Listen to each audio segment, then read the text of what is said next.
we'll wrap up today by talking about a new initiative that's a pretty big deal, the Housing Arlington initiative and the missing middle segment. Tell me a little bit about this. So Housing Arlington is really one of the most important initiatives we've been undertaking, and I think, as I mentioned earlier in this segment, that housing is any major city where people want to live. It's a huge issue, and we've got to figure out how to make it so that everybody can thrive here.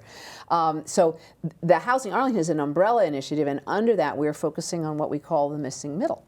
Now, the missing middle is, people often think we mean middle income people, which to some extent we do, but actually we're just talking about the form of houses. So on one end you've got single family homes, traditional, great, one family per home, separated. And that's more of our, our leafy suburbs. And then on the other end, you've got like your Rosslins, your Crystal Cities, which is the high rises, and people, lots and lots of people in one building.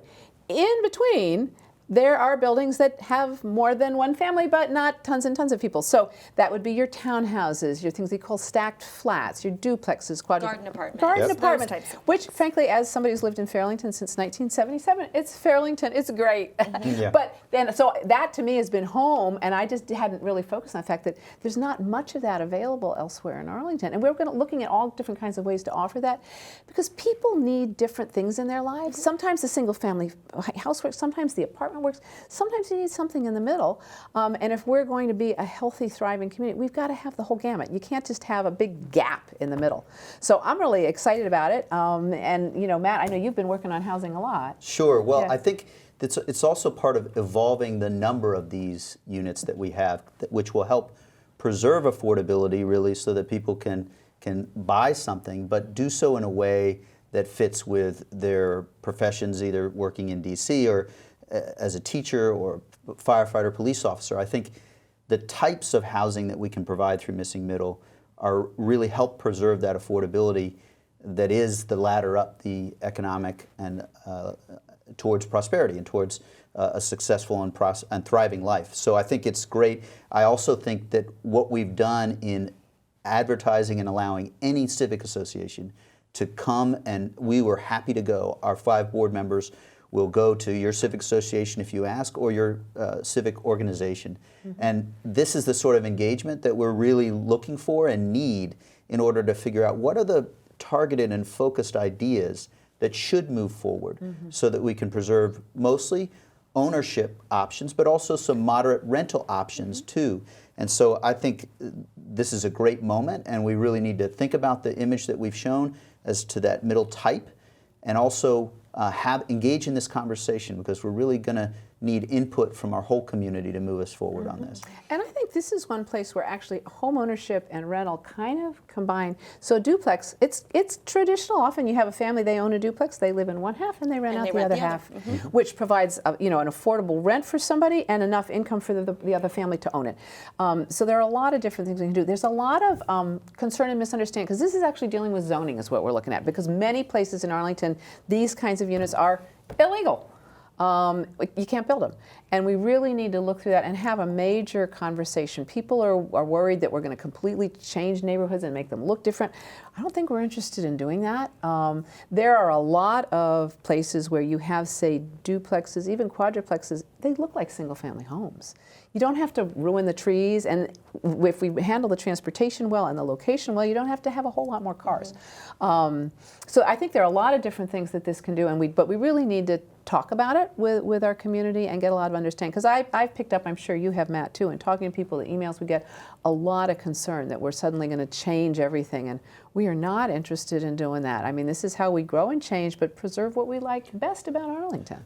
What we're doing is evolving and taking Arlington's values and applying them to the new challenges that we're facing now. And that is what we absolutely have to do, and we're going to keep that compassion and also keep that sense of a whole community.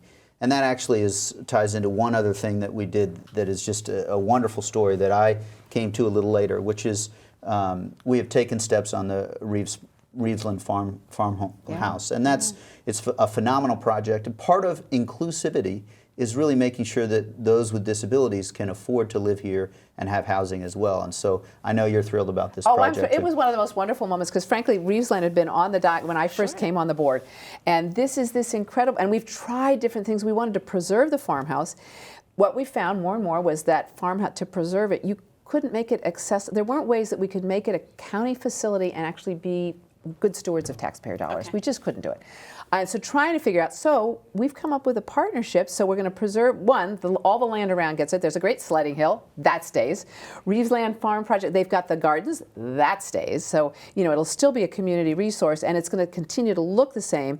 But get an addition on, we're working with Habitat for Humanity, they're partnering with L'Arche, and it will be a home for 5 to 7 folks that have some disability, mental disabilities. They need to be in a sort of a group housing situation, and this will be a home for them. And everybody came together. It was one of the most heartwarming meetings, sections of the meeting. It was I was just delighted. I mean, sometimes it's really wonderful doing this job. And that's exciting. So what we did yesterday was we just signed a letter of intent to kind of move forward so the project can move forward. So it'll be coming back, and we'll get to talk about it again. It's just heartwarming. It's perfect. And it is part, in a way, of that missing middle. Again, as you say, Matt, it's part of having it so options so everybody can live here. And in fact, sometimes there are people who are concerned. It can make it so people who are older, needing to downsize, or maybe need help staying in their homes, it'll make it possible for them to maybe have a family living in the home and then help run the house and take care of it, if that's what works for them. It might allow 2 younger families that really can't afford a home of their own but are comfortable together to buy one and each split the mortgage. I mean, there are a lot of things that we can do that can make it really work better for everybody.